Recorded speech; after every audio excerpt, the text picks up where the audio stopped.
Siapapun orang yang tidak mengilmui agama, pasti dia akan celaka akhiratnya dan tidak akan pernah mendapatkan sesuatu di akhirat. Maka derajatnya orang yang berilmu, ya, diberikan derajat yang jauh lebih tinggi dibanding orang yang bodoh. Orang bodoh itu oleh setan walaupun nggak digoda, mau sholat, mau wudhu, karena nggak berilmu. Walaupun nggak digoda, sholatnya nggak sah. Walaupun nggak digoda, wudhunya nggak sah. Walaupun nggak digoda, puasanya hancur rusak. Tahajudnya rusak. Baca Qurannya nggak dapat pahala. Kenapa? Karena tidak pakai ilmu. Maka kalau ingin selamat akhiratnya, ingin mendapatkan pahala derajat yang tinggi di sisi Allah Subhanahu wa taala, maka harus mengilmui Islam. Harus paham Islam, harus paham fikih ibadah. Supaya apa? Supaya di dalam beribadah itu tidak ngawur, tidak ngawur.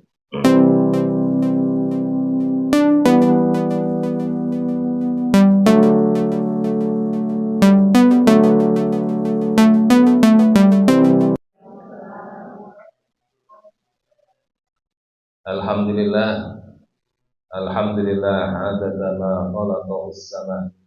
Alhamdulillah adada ma khalaqa fil ard. Alhamdulillah adada ma baina dzalik. Alhamdulillah adada ma huwa khaliq. Asyhadu an la ilaha illallah wahdahu la syarika lah. Wa asyhadu anna Muhammadan abduhu wa rasuluh. Allahumma salli wa sallim ala sayyidina Muhammadin wa ala alihi wa ashabihi ajma'in. Subhanaka la ilma lana illa ma 'allamtana innaka antal alimul hakim. Rabbi shrah li sadri wa yassir li amri wahlul 'uqdatam min lisani yafqahu qawli. Amma ba'd. Ibu-ibu yang saya hormati, kaifahalukum?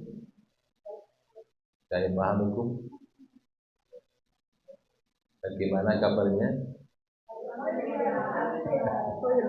Khair. Baik. Belajar bahasa Arab dikit-dikit. Kaifahalukum? Baik. Khair. Khairan wasihatan. Baik dan sehat malah. Ya. Ibu-ibu yang dirahmati Allah, kalau nggak salah saya sowan ke sini sudah 2 kali ya. Ini yang kedua ya. Ya. Oh, ketiga. Oh iya. Cuman masuk di ruangan ini 2 kali. Ya. Cuman 2 dengan suasana yang berbeda. Biasanya duduk di bawah, duduk di atas.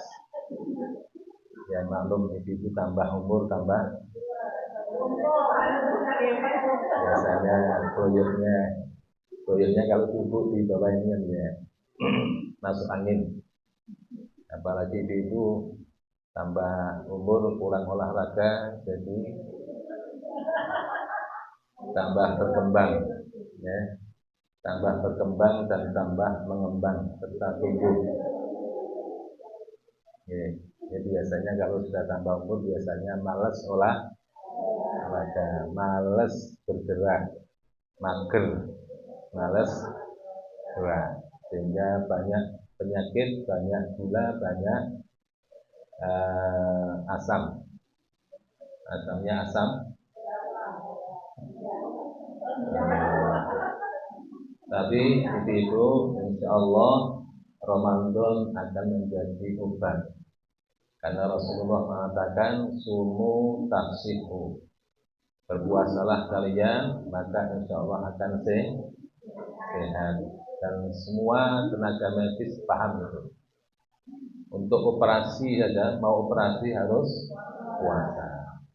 Mau check up harus puasa. Artinya puasa itu sebetulnya kuncinya sehat. Kenapa Rasulullah jarang sakit? Ya, karena sering puasa. Udah tahu nih, udah tahu ya ilmunya nih. Jadi kalau ingin sehat bukan ke dokter. Kalau ingin sehat bukan makan yang banyak. Kalau ingin sehat bukan bukan makan yang bergizi. Berarti apa? Puasa. Sudah tahu nih. Tapi berapa banyak yang puasa? Sunnah, Senin Kemis. Apalagi bulan Sya'ban ini adalah bulan yang harusnya memperbanyak puasa. Tapi ibu, insya Allah kita dipaksa oleh Allah di bulan Ramadan untuk puasa, dan insya Allah selama 1 bulan semoga diberikan kekuatan lahir dan batin untuk bisa berpuasa tuntas 30 hari. Ya kalau ibu-ibu yang masih muda ya insya Allah pasti halangan itu. Sunatullah. Tapi ibu-ibu ketika ibu-ibu sedang udur, sedang haid atau nifas pada saat bulan Ramadan tidak usah susah, karena pahala tetap diberikan oleh Allah. Sebagaimana seorang karyawan yang bekerja kemudian cuti, ketika cuti gajinya dikasih apa enggak? Dikasih. Ya, tidak mungkin nggak digaji kecuali yang memang kerjanya kerja sistem apa namanya? Ya kalau libur nggak dikasih ya ini. Tapi kalau namanya pegawai negeri atau karyawan perusahaan, kalau masanya cuti dan memang harus cuti, maka perusahaan pasti akan tetap gaji. Begitupun dalam beragama ini, walaupun ibu-ibu Ramadan haid, udur, ya, nifas, maka selama Ramadan ibadah puasanya itu tetap diberi pahala. Okay. Ya, kenapa? Karena udur dan udurnya bukan buatan, ya, bukan buatan kita, tapi sunatullah. Okay. Ibu-ibu yang dirahmati Allah, apa yang harus kita lakukan untuk menyambut datangnya bulan Ramadan? Pertama, sikap kita sebagai orang yang beriman adalah marhaban, tarhib. Apa marhaban tarhib? Ucapan tahniah, yaitu bergembira. Allah mengatakan kul bi fadlillah wa bi rahmatihi fabidzalika falyafrahu huwa khairum mimma yajma'un. Katakanlah Muhammad kepada umatmu, dengan karunia Allah dan rahmatnya Allah, fabidzalika falyafrahu, maka hendaklah mereka bergembira. Salah satu rahmat Allah adalah apa? Ramadan dijadikan oleh Allah sebagai bulan khusus untuk umatnya Kanjeng Nabi. Itu tidak pernah diberikan keutamaan Ramadan kepada umat-umat terdahulu. Tidak pernah. Kecuali hanya umatnya Rasulullah Sallallahu Alaihi Wasallam. Maka beruntung ibu-ibu kita menjadi umatnya Rasulullah. Beruntung dan beruntung. Nah, kebahagiaan, kesenangan, kegembiraan ketika kedatangan rahmatnya Allah bulan Ramadan, Rasulullah secara khusus mengatakan man fariha bidukhuli Ramadan, barang siapa yang bergembira dengan datangnya bulan Ramadan, harramallahu jasadahu 'alan nar, Allah haramkan jasadnya masuk neraka. Okay. Kenapa kok hanya dengan senang Allah sudah haramkan masuk neraka? Kenapa ibu? Karena ketika bulan Ramadan datang, manusia terbelah jadi dua. Terbelah jadi dua. Satu yang senang, yang kedua yang sumpek. Ada enggak yang sumpek ketika mau Ramadan datang? Ada nggak? Ada nggak? Ada. Kalau ada yang senang, pasti ada yang tidak suka. Ibu-ibu banyak yang senang, tapi ada yang nggak senang juga. Kalau ada yang tidak suka, pasti ada yang suka. Manusia hidup seperti itu. Nah, ketika Rasulullah mengatakan barang siapa yang bergembira, senang hati dengan datangnya rahmat Allah berupa bulan Ramadan, maka Allah haramkan jasadnya ke dalam neraka. Berarti ada yang tidak suka. Siapa yang tidak suka? Satu, iblis. Yang kedua, teman-temannya iblis. Pikirnya kok kaduan gitu. Teman-temannya iblis. Teman-temannya iblis itu apa? Ya berupa manusia kan begitu ya. Ya, kalau iblis temannya iblis, tapi dari kalangan manusia juga ada temannya. Siapa temannya iblis? Salah satunya yang tidak suka dengan datangnya bulan Ramadan. Kenapa nggak suka? Boleh jadi biasanya yang kuliner nih, jual makanan. Biasanya di luar bulan Ramadan itu omsetnya per hari 3 juta jual bakso. Begitu masuk Ramadan, jualan baksonya turun drastis dari 3 juta menjadi 500.000. Kira-kira sumpah nggak? Sumpah nggak? Kalau tidak beriman kepada Allah, sumpah itu. Sumpah. Makanya apa? Rasulullah mengatakan man fariha bidukhuli Ramadan harramallahu jasadahu 'alan nar. Bahkan Al-Qur'an mengatakan wa may yu'azzim sya'airallah fa innaha min taqwal qulub. Barang siapa yang mengagungkan syiar-syiar Allah, apa syiar Allah? Salah satunya adalah bulan Ramadan. Diagungkan, disambut dengan gembira, dengan perencanaan dan target-target tertentu. Kalau ibu-ibu kepingin satu hajat, prestasi supaya bisa tercapai harus punya perencanaan. Kalau tidak punya perencanaan, maka siap-siap gagal. Nah, ibu-ibu yang dirahmati Allah, apa perencanaannya? Perencanaannya itu apa? Masuk bulan Ramadan. Ya. Persiapannya satu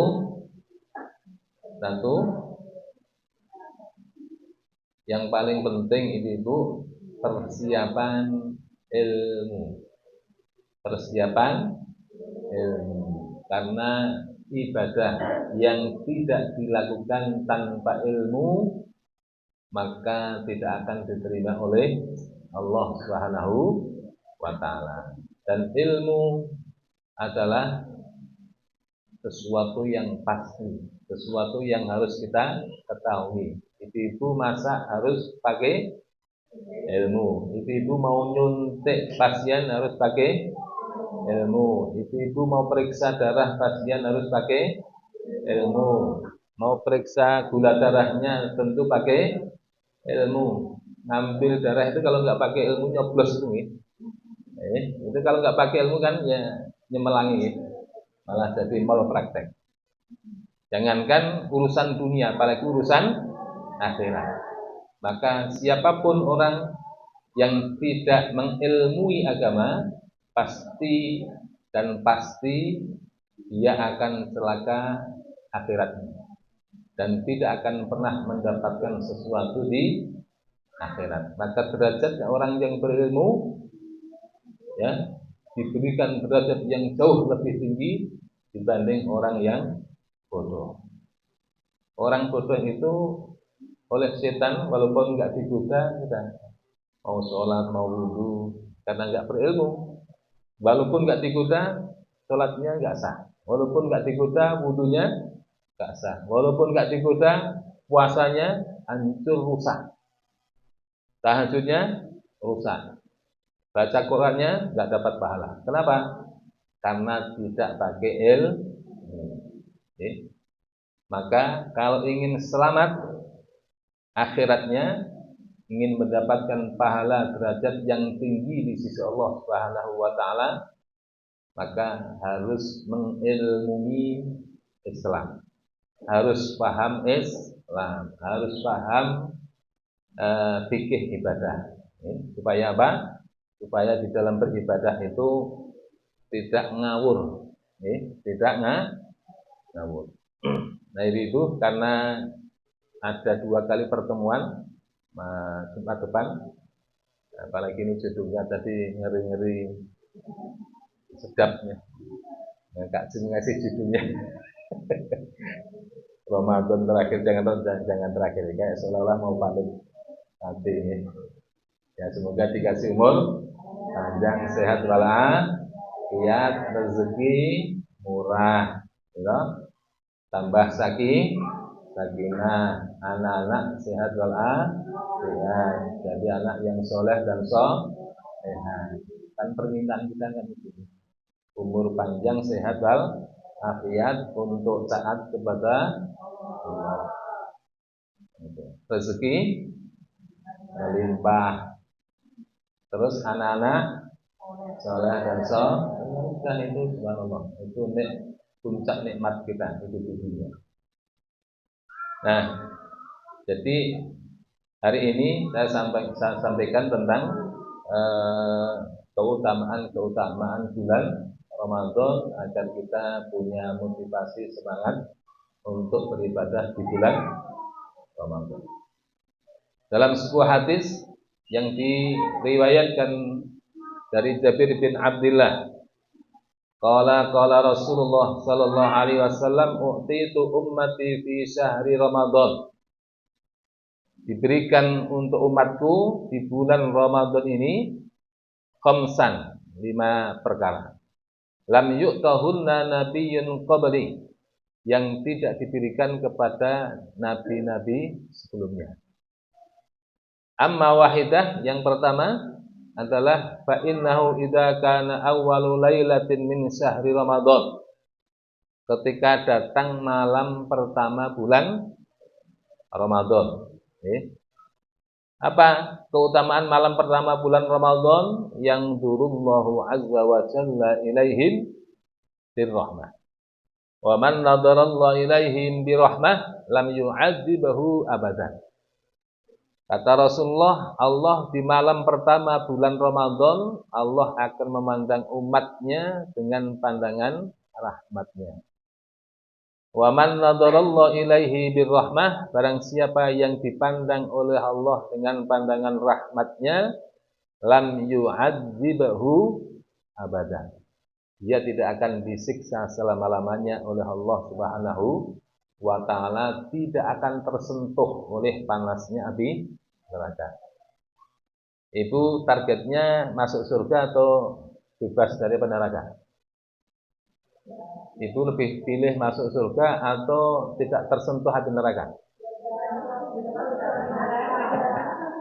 Ya, pilih masuk surga atau tidak tersentuh api neraka. Kalau masuk surga, siapapun selama masih ada iman masuk surga. Cuman masalahnya di neraka berapa ribu tahun.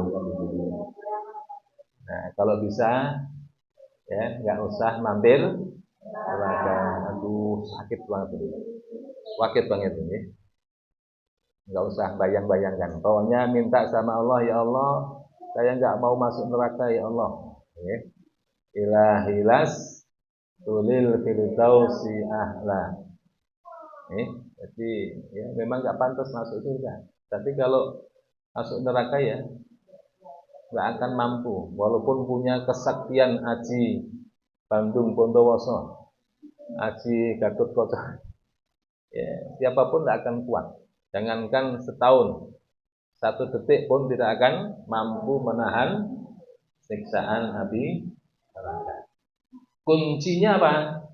Supaya tidak tersentuh oleh api neraka, yaitu Allah sayang sama kita. Kalau Allah sayang sama kita, maka tidak mungkin ibu-ibu sayang sama putra-putrinya, sayang sama anaknya. Tega nggak ibu-ibu memasukkan anaknya dilempar ke api? Tidak ya. Itu karena saking sayangnya seorang ibu, orang tua kepada anaknya. Nah, Allah zat yang maha rahman, zat yang maha rahim.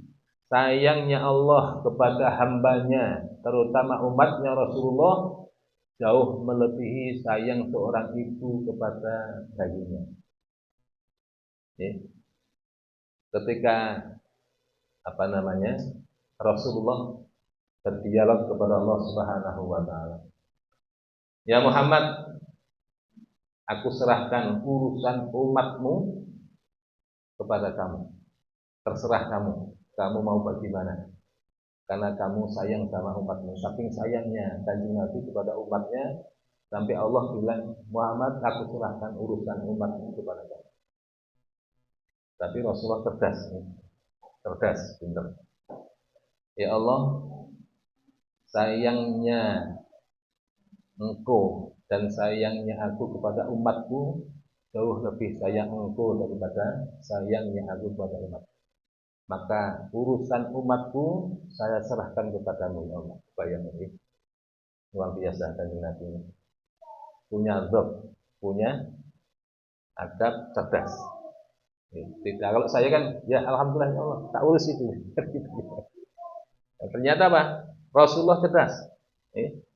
Sehingga apa? Ketika Allah bilang, ya Muhammad, urusan umatmu, terserah kamu. Kata Rasulullah, ya Allah, engkau lebih sayang kepada umatku daripada aku. Oleh karena itu urusan umatku, monggo terserah panjenengan. Ini luar biasa ini. Luar biasa. Nah, sayangnya Allah kepada kita dijelaskan oleh Al-Qur'an, innallaha bin-nasi laraufur rahim. Sesungguhnya Allah kepada manusia itu laraufur rahim. Sangat-sangat sayangnya, cintanya, ngimannya kepada kita manusia. Makanya apa? Salah satu sayangnya Allah kepada kita, ditutup aib kita. Ditutup aib kita. Yang kedua, ditunda siksanya. Sekarang maksiat nih, kan tidak langsung diazab, ditunda. Padahal maksiatnya bulan baru ini. Ditunda sampai detik-detik terakhir kita mau wafat. Kemudian yang ketiga, sayangnya Allah kepada umatnya Rasulullah, sholat kita walaupun mungkin pikiran kemana-mana, itu masih lebih dihargai dan dihormati oleh Allah dibanding sujudnya malaikat Jibril yang satu kali sujud, satu kali rukuh, satu rakaat sujudnya 80.000 tahun. 80.000 tahun. Ketika selesai sholat, Allah bilang, coba ini, ya Jibril, saya tidak bangga dengan sujudmu. Walaupun sujudmu 80.000 tahun. Dan khusyuk. Malaikat kalau namanya ibadah, sujud, rukuk pasti khusyuk. Coba bayangkan ibu-ibu kerja sudah profesional. Nggak ada cacatnya, nggak ada kekurangannya. Kemudian dilapor ke direktur, ke pimpinan puskesmas. Terus sama pimpinannya dipaidu. Pimpinannya mengatakan, saya nggak bangga punya karyawan seperti kamu. Bayangkan, kira-kira keloro-loro sakit hati apa enggak? Allah itu bilang di hadapan malaikat Jibril, ya Jibril, sujudmu yang lama, yang khusyuk tidak membuat aku bangga. Ya, Tapi aku lebih bangga sujudnya umat akhir zaman, umat Muhammad, walaupun sujudnya, rukuknya, sholatnya, pikiran kemana-mana. Sujudnya sebentar, rukuknya sebentar, sholatnya sebentar, 2 menit selesai, gitu. Apalagi nanti masuk Ramadan itu balapan dari 23 menit, 23 rakaat, 7 menit itu ya. Allahu Akbar, Allahu Akbar, Waladhdallin, Yasin, Allahu Akbar, Allahu Akbar. Itu mah kelakuannya apa namanya?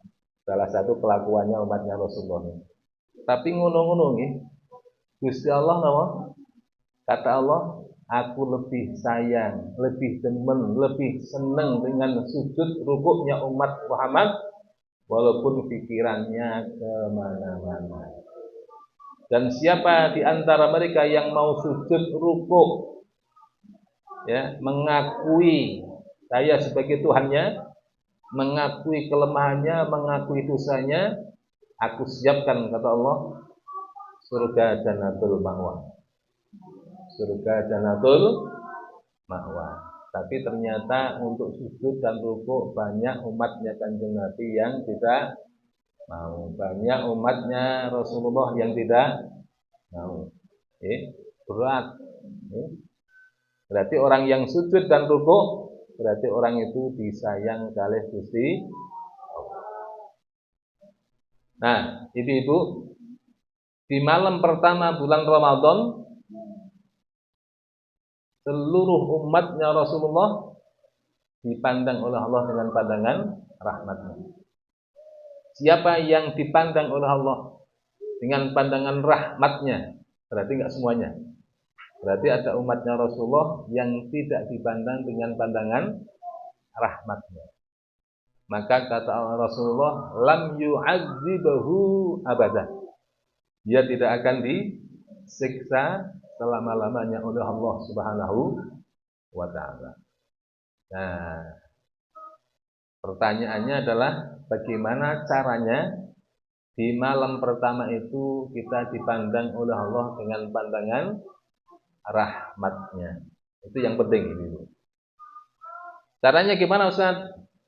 Supaya malam pertama itu kita dipandang oleh Allah dengan pandangan rahmatnya. Kira-kira gimana Bu? Ya.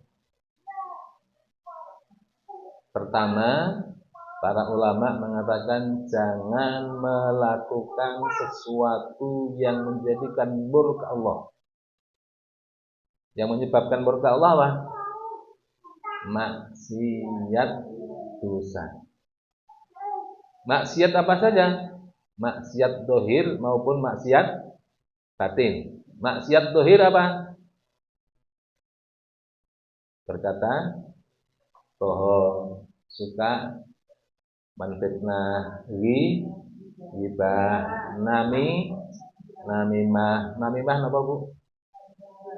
Adu domba. Apalagi ini menjelang pengumuman pemilu ini. Wah itu ya apa namanya? Mungkin satu kantor itu macam-macam, ada yang 01, 02, dan 03. Begitu tahu ini beda pilihan, wah itu ketemu sudah beda. Ya, jangan sampai ini. Namanya politik itu yang kemarin teman jadi lawan, yang kemarin lawan jadi teman. Itu politik. Jadi ya tugas kita sebagai warga negara, kita pilih ya sesuai dengan ijtihad kita, sesuai dengan visi misi kita, ya. Setelah itu hasilnya diserahkan kepada sudah ada yang ngurusi, nggak usah ikut ngurusi. Urusan kita masih banyak yang belum selesai. Nah, pertama jauhi perbuatan dosa. Dosa dohir dan dosa batin. Dosa dohir dari mulai lisan dulu. Dari mulai lisan. Kira-kira yang paling banyak dosa lisannya siapa? Suami atau istri? Oh, ngaku jujur. Jujur ya. Makanya apa namanya? sholat Jumat itu hanya wajib bagi laki-laki. Kalau ibu-ibu juga diwajibkan, itu yang khotib langsung itu, apa namanya, nggak jadi khotbah. Karena apa? Konsentrasinya biar. Ya, di depan bapak anteng tidur, ya. Yang di belakang ibu-ibu pasar sendiri. Ya. Akhirnya Jumatannya batal, nggak dapat pahala tapi hanya dapat. Ya. Kenapa? Makanya tidak diwajibkan sama Allah. Allah tahu, karena setelannya ibu-ibu perempuan itu yang paling pendiam saja, yang paling pendiam ibu-ibu itu, kata Dr. Aisyah Dahlan itu minimal per hari 14.000 kata. Itu paling pendiam. Bapak yang paling cerewet 12.000. Nah, ibu-ibu yang paling cerewet 24.000. Coba kalau pergi ke pasar ibu-ibu, ya, itu tawar menawar barang kan, ya, bisa 1 jam itu satu barangnya. Padahal kalau bapak berapa harganya tuh 50.000, nah selesai. Kalau ibu-ibu kan kayak gitu aja harga 50.000, jadi dicela dulu, ya. Tapi memang harus begitu bisnisnya. Nah, maksiat dohir, usahakan ibu-ibu selama 1 malam itu tahan untuk tidak ghibah, namimah, fitnah, berbohong. Kemudian apa lagi?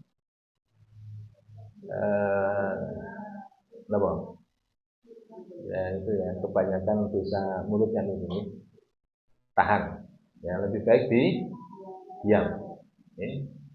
Kemudian dosa batin. Dosa batin apa? Dosa batin apa? Sombong. Yang kedua, riya, ujub, sum'ah. Apa sum'ah? Sum'ah suka cerita, memperdengarkan amal kebaikan yang sudah dilakukan kepada orang lain. Itu sum'ah. Kalau riya, pamer. Jadi al-ujub, bangga diri, merasa dirinya lebih baik. Kemudian sombong. Apa sombong? Batarul haq wa ghamtun nas, meremehkan manusia dan menolak kebenaran. Nah, penyakit sombong ini ibu itu menimpa semua orang, baik yang alim maupun yang bodoh, baik yang kaya maupun miskin. Semuanya kena penyakit ini. Kalau orang kaya, sombongnya apa biasanya? Ya dua-duanya. Wa ghamtun nas, batarul haq, meremehkan manusia dan menolak kebenaran. Kalau orang miskin, kalau meremehkan enggak, tapi apa? Batarul haq, menolak kebenaran. Sudah dibalingi Pak, sholat Pak, sholat di orang sugih, ya. Berarti apa? Sombong. Berarti penyakit sombong adalah penyakit hampir semua manusia. Maka untuk mengalahkan iblis kuncinya cuma satu. Jadi orang alim, iblis lebih alim. Jadi ahli hadis, iblis lebih ahli. Jadi hafid Quran, iblis hafal Quran juga. Jadi ahli ibadah, iblis lebih ahli ibadah. Terus satu yang tidak dimiliki oleh iblis apa? Kalau ibu-ibu bisa ini selamat dunia akhirat, dan iblis tidak akan menembus, bisa menggoda kita sampai hari kiamat. Apa itu? Ya, tawadhu itu. Iblis itu gugurnya, ya, dilemparkan ke neraka, kemudian dicap stempel menjadi ahli neraka karena apa? Ana khairum minah, saya lebih baik daripada Adam. Karena Adam terbuat dari tanah, saya dari api. Persepsinya iblis, api lebih mulia dari tanah. Padahal api dan tanah sama dalam pandangan Allah, sama-sama makhluk ciptaannya Allah.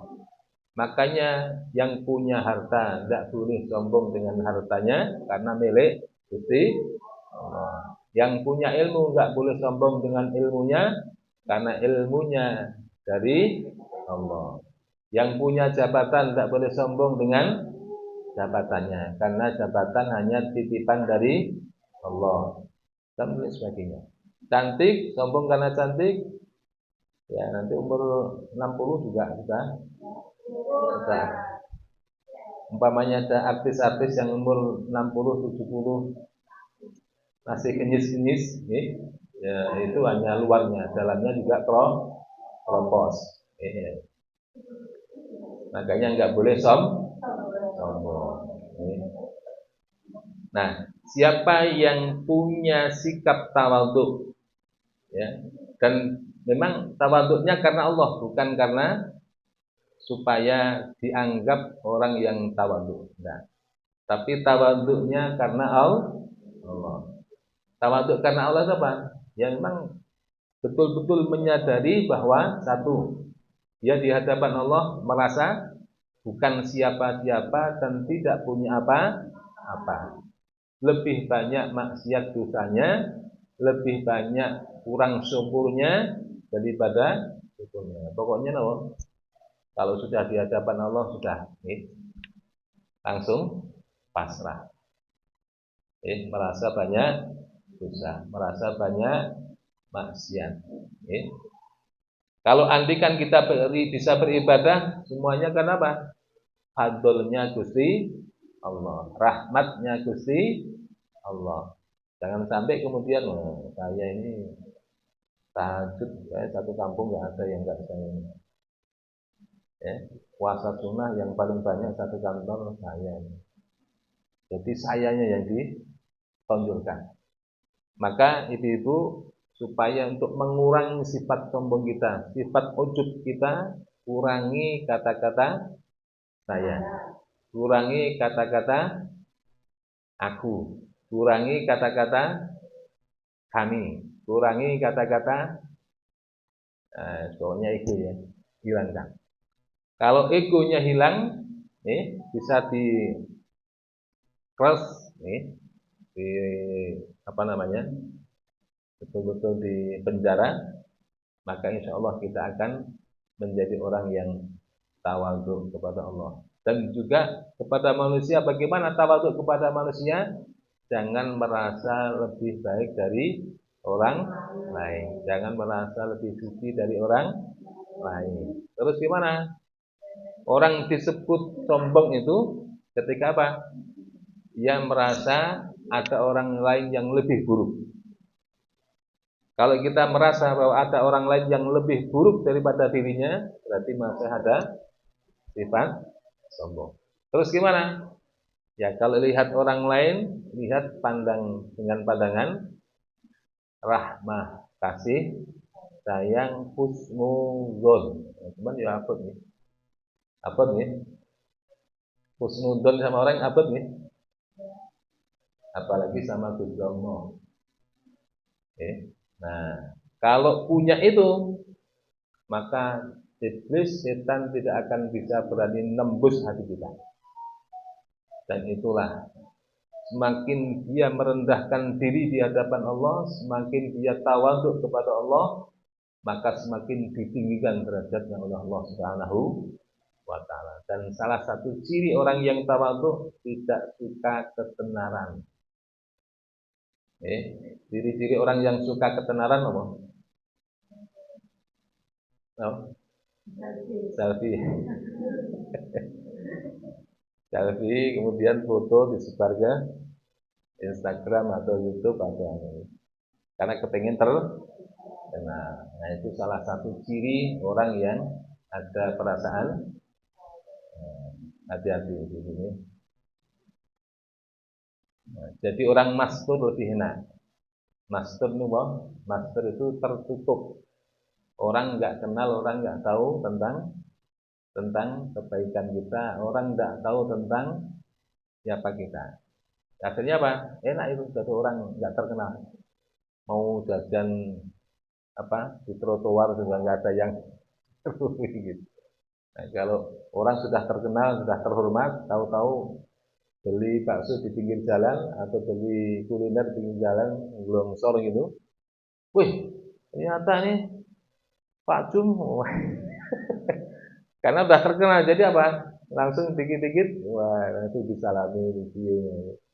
Waktu jadi ustadz terkenal, kemudian begitu apa namanya keluar rumah pergi ke pasar langsung semuanya salaman cinta. Itu enggak enak ini, jadi orang terkenal. Ya. Karena apa? Enggak sih? Bebas. Nah, itu yang dirahmati Allah salah lanjutkan. Sampai jam berapa nanti? Sampai jam berapa? Tadi? Ya? Oh, setengah jam. Oke. Nah, yang kedua, jadi bersihkan maksiat dohir dan maksiat batin. Kalau kita masih punya jengkel sama suami, hari itu sebelum masuk bulan Ramadan minta maaf sama suami. Ada yang nggak punya salah sama suami? Kalau sini insya Allah solihah semua ya. Jadi insya Allah sama suami perkataannya selalu, tutur katanya selalu lembut, sopan, terus halus, pelayanannya bagus. Tapi biasanya itu di tanggal tanggal muda. Kalau sudah tanggal tua biasanya wah sudah beda. Ya, masakannya pas seneng. Ya, tapi kalau ibu-ibu sini enggak ya, jadi minta maaf sama suami, terus minta maaf sama anak-anak kita. Ya.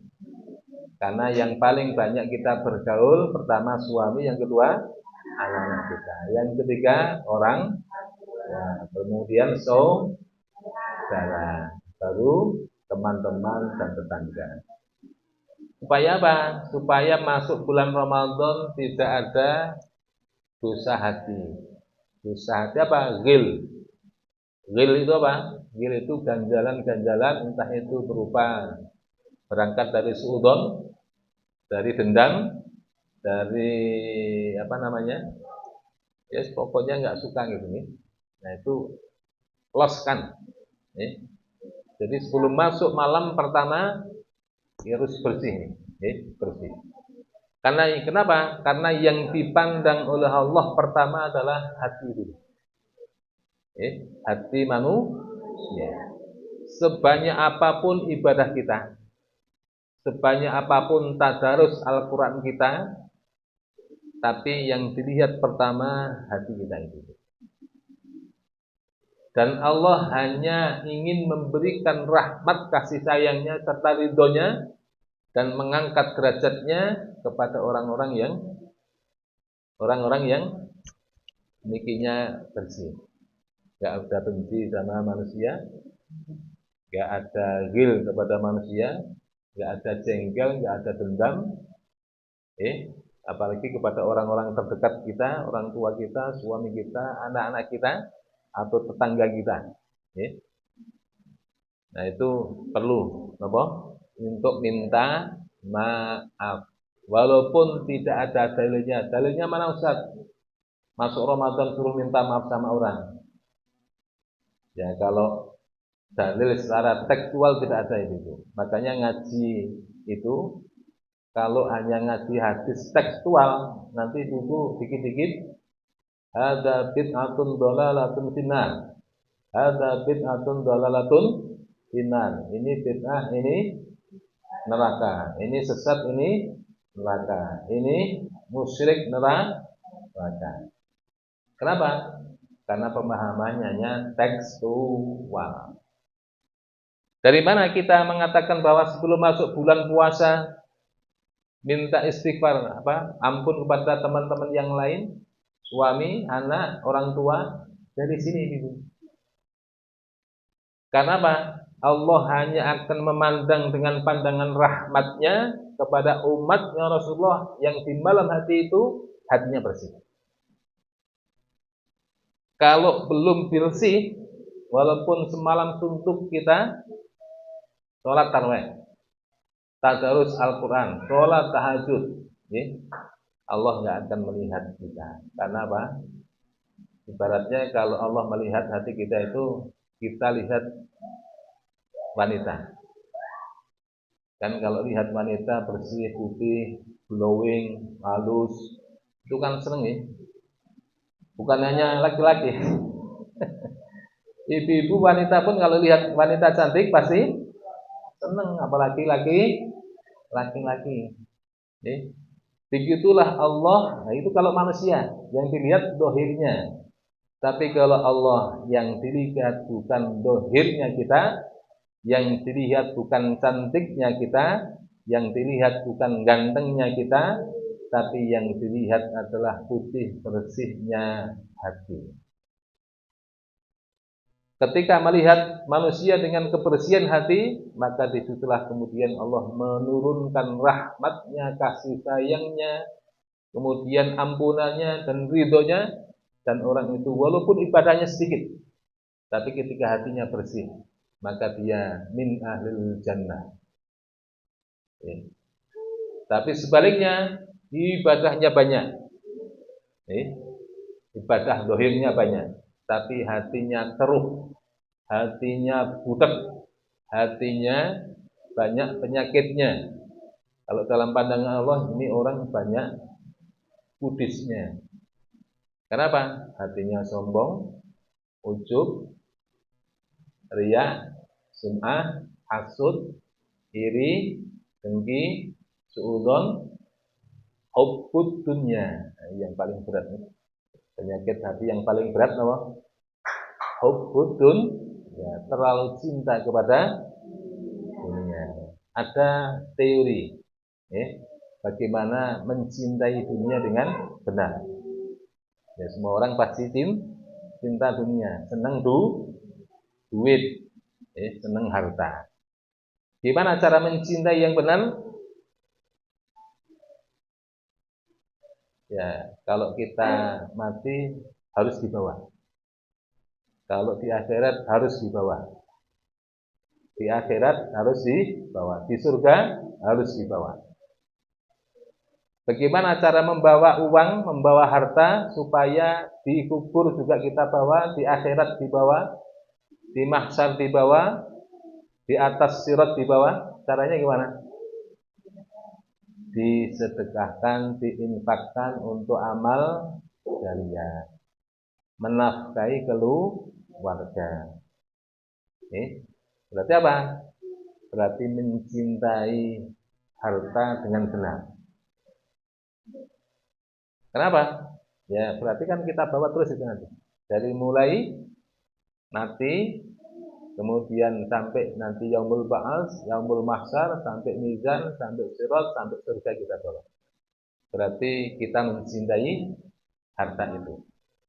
Tapi kalau kemudian tidak kita infakkan, tidak kita tunaikan kewajiban kita tentang harta itu, haknya harta, berarti mencintai dengan cara yang salah. Halo? Halo? Ya, kayak ngantuk apa ya. Kalau ngaji sama saya serius nih. Jadi makanya harus tahan ngantuk. Kalau mau supaya nggak ngantuk, nah ini bisa dibagi kopi-kopi. Karena saya memang tidak terlalu suka dengan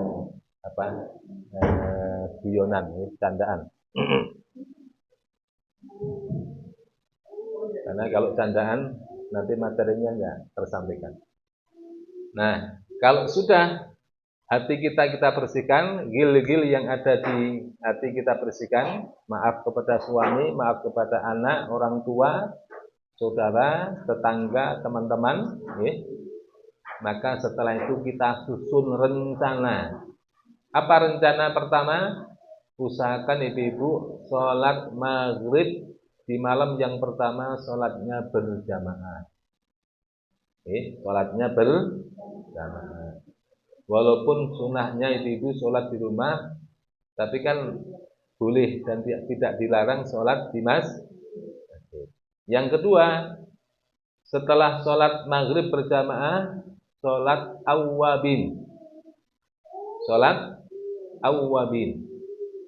6 rakaat 2 kali 6 rakaat 2 salam 2 salam. Berarti 3 kali salam. Jadi 2 rakaat pertama sholat ba'diyah maghrib, 2 rakaat berikutnya sholat taubat, 2 rakaat berikutnya sholat hajat. Kata Rasulullah, siapa yang sholat 6 rakaat setelah sholat maghrib, maka kata Rasulullah, pahalanya seperti orang yang beribadah kepada Allah selama 12 tahun. Malam tahajud yang puasa, malam tahajud yang puasa selama 12 tahun. Itu pernah 12 tahun tahajud terus yang puasa terus. Tidak pernah nih. Nah, Gusti Allah dengan rahmatnya ngasih pahala kepada umatnya Rasulullah yang menghidupkan waktu maghrib sampai isya untuk sholat awwabin 6 rakaat, maka diberikan pahala seperti orang yang ibadah selama 12 tahun, puasa selama 12 tahun, tahajud selama 12 tahun. Nah, setelah itu kalau bisa baca Ratibul Hadad gitu. Ya? Oke, surahnya terserah. Boleh Al-Kafirun sama Kulhu. Yang pendek saya. Al-Kafirun dan Kulhu. Cuman niatnya pertama sholat qobliyah dia maghrib. Yang kedua sholat taubat. Yang ketiga sholat hajat. 2 rakaat. Setelah itu baca wirid zikir sore hari. Boleh dengan maksurat, boleh dengan Ratibul Hadad atau Ratibul Atos. Atau kalau nggak punya wiridan gitu ya baca Al-Quran. Pokoknya manfaatkan waktu ini, maghrib sampai isya ini waktu yang barokah. Ibarat waktu barokah itu maksudnya apa? Kalau hujannya itu hujan deras. Ya, sehingga apa? Sehingga pahalanya siapa yang beribadah di waktu itu, pahalanya dilipat gandakan oleh Allah. Setelah itu sholat isya berjamaah. Rasulullah mengatakan siapa yang sholat isya berjamaah, maka pahalanya seperti tahajud separuh malam. Setelah sholat isya berjamaah, usahakan sholat ba'diyah isya 2 rakaat. Para ulama mengatakan 2 rakaat setelah isya lebih utama, lebih besar pahalanya dibanding sholat witir 3 rakaat. Sementara sholat witir lebih utama, lebih besar pahalanya dibanding sholat tarawih 20 rakaat atau sholat malam 100 rakaat tanpa witir. Nah, oleh karena itu apa? Berarti besar sholat ba'diyah isya walaupun hanya 2 rakaat. Syukur ditambah 2 rakaat lagi jadi 4 rakaat. Kata Rasulullah, siapa yang sholat ba'diyah isya 4 rakaat, maka seolah-olah dia sedang beribadah pada malam Lailatul Qadar. Walaupun belum ketemu Lailatul Qadar, pahalanya dihitung seperti orang yang beribadah di malam Lailatul Qadar.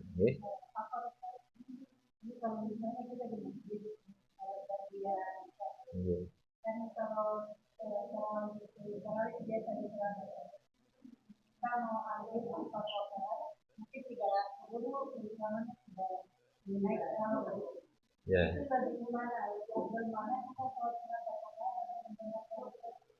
Ya, salat 4 rakaat tapi dipercepat. Jadi cukup baca Fatihah saja. Tidak usah baca surah. Ya. Tes, tes.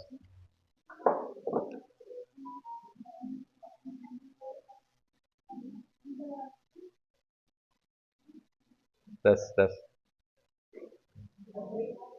Tes, tes. Bacanya betul.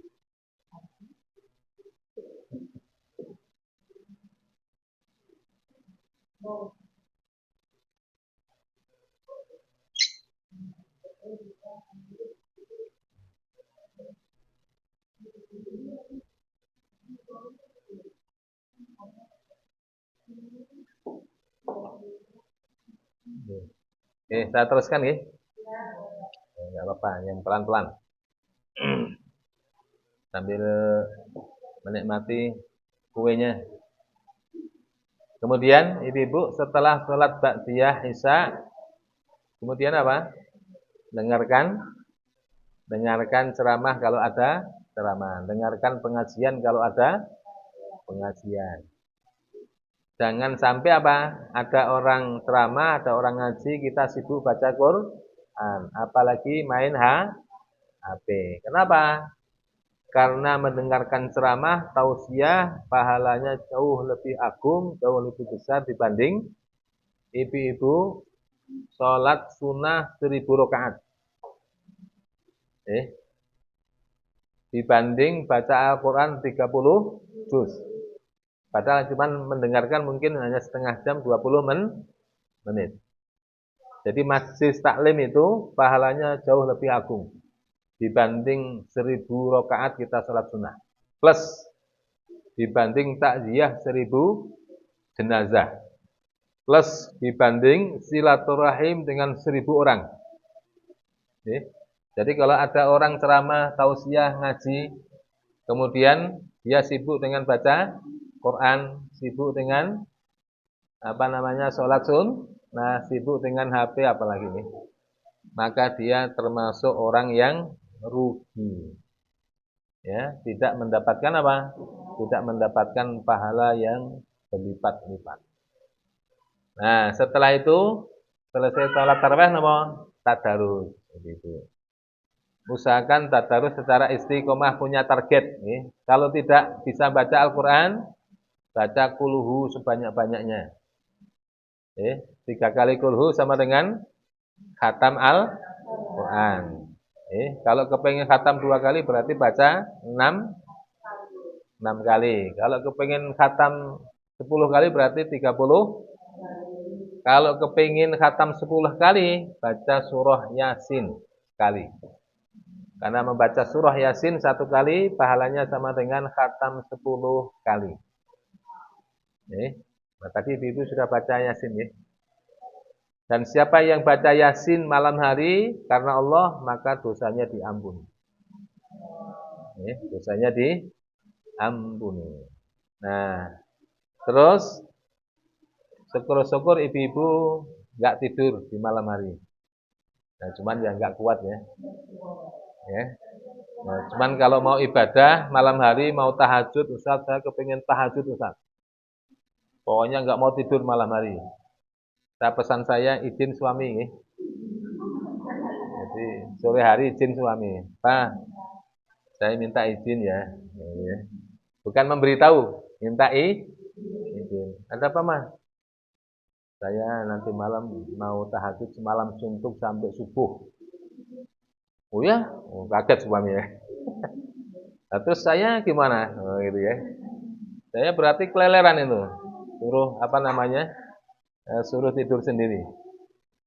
Ya, kalau suami sudah lampu kuning, tidak memberikan lampu hijau, nah ibu-ibu nggak usah paksakan diri. Ya, menemani suami tidur pahalanya jauh lebih besar dibanding tahajud semalam suntuk. Ya.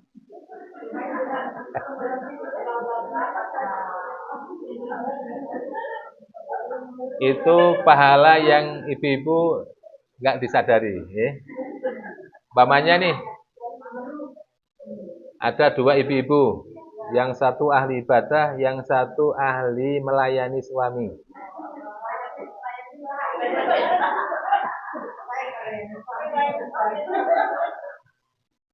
Yang satu ini semalam baca Al-Quran langsung khatam. Tapi yang istri yang ini nggak ngaji, itu nggak tahajud, tapi cuma apa? Melayani. Tapi melayani suami mau semalam suntuk lah ini. Para ulama mengatakan, Rasul mengatakan lebih besar pahalanya, lebih agung pahalanya menemani istri, menemani suami dibanding ibu-ibu ibadah sholat sunnah atau baca Al-Quran atau wirid dikit di malam hari. Jadi kalau mau tahajud, ibu-ibu bilang sama suami, izin sama suami. Itu saking pentingnya ibu-ibu. Allah senang kalau ada rumah tangga suami istri sakinah rukun. Saking senangnya Allah, sehingga apa? Allah memberikan pahala yang besar kepada seorang istri yang mau melayani suami. Padahal kan nafsu nih. Kalau nggak pakai nafsu ya nggak bisa. Allah ngalah ya. Walaupun kamu sholat semalam suntuk tahajud sampai dapat 200 rakaat atau khatam Al-Quran 2 kali, ya, kemudian melayani suami walaupun hanya 1 jam 2 jam, maka Allah apa? Menghargai justru istri yang mau melayani suami, menyenangkan suami. Padahal sholat kan urusannya kali Gusti Allah. Tapi ternyata apa? Allah ngalah. Allah ngalah. Kamu nggak apa-apa, nggak usah tahajud, ya loh, nggak usah baca Quran. Tapi suamimu buat dia puas.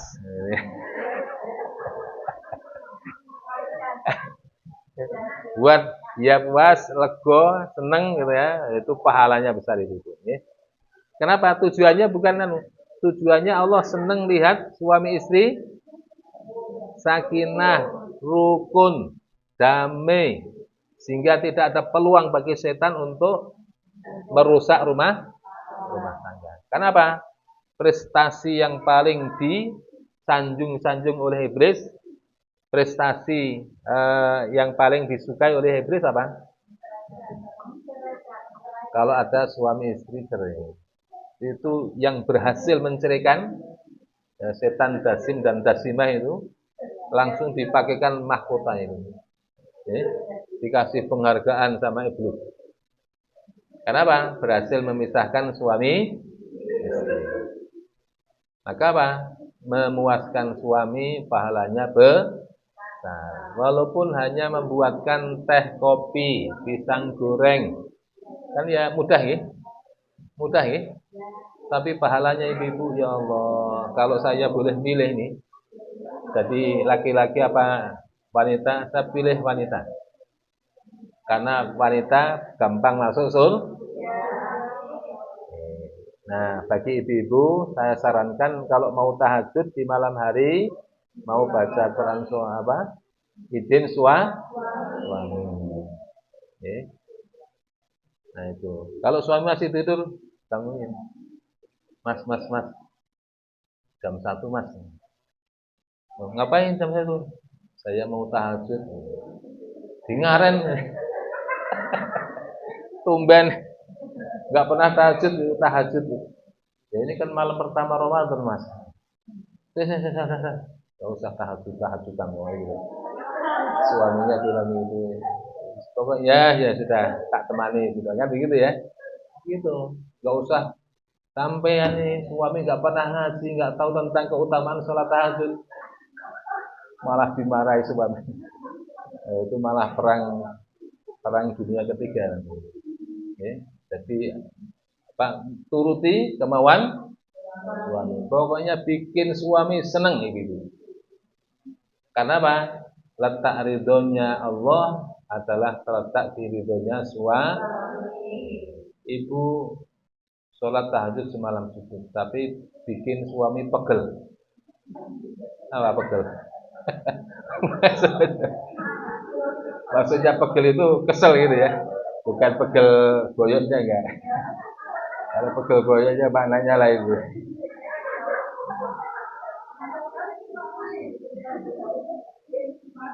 Nah, ini. Nah, paling tidak ibu-ibu, nah kalau malam sudah menyenangkan suami, nah, kan sahur, bangun sahur ya. Sebelum sahur, sholat 2 rakaat dulu. Setelah sholat 2 rakaat, istighfar dulu.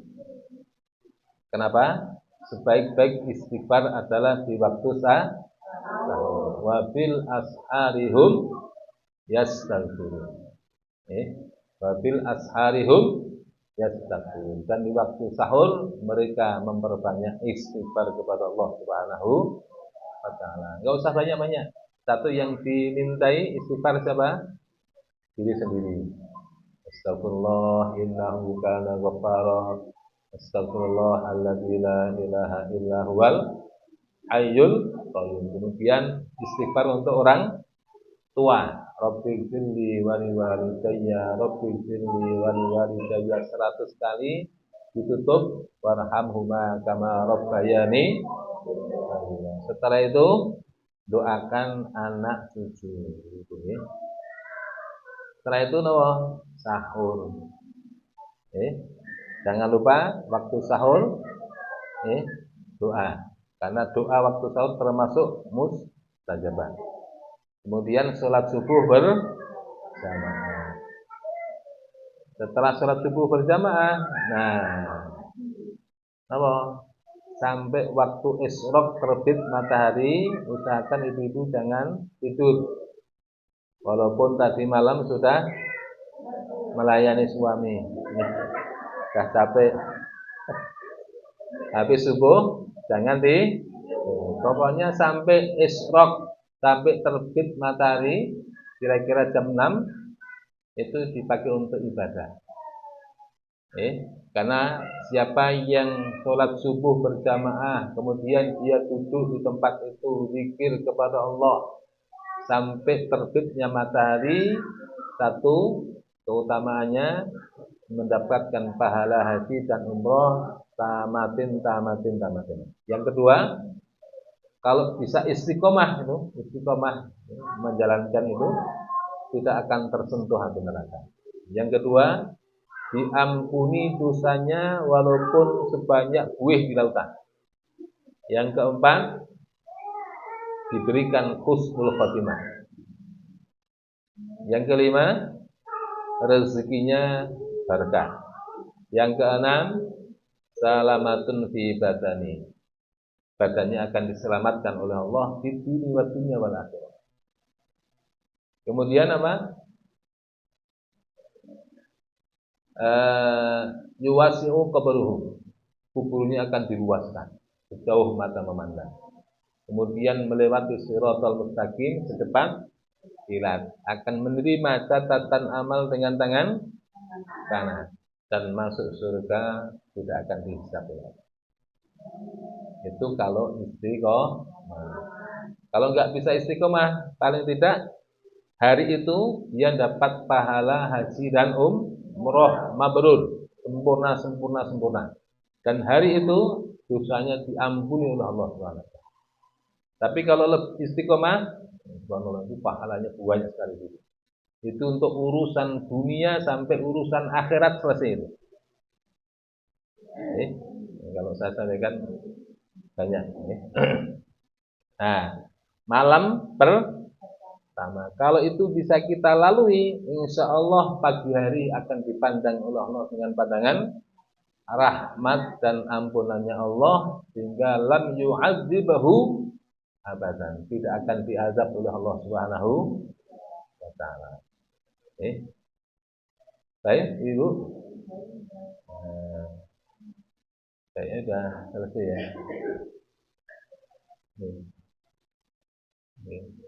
Yang depan berarti pikirnya ini. Ya. Agatan ini, Assalamualaikum warahmatullahi wabarakatuh.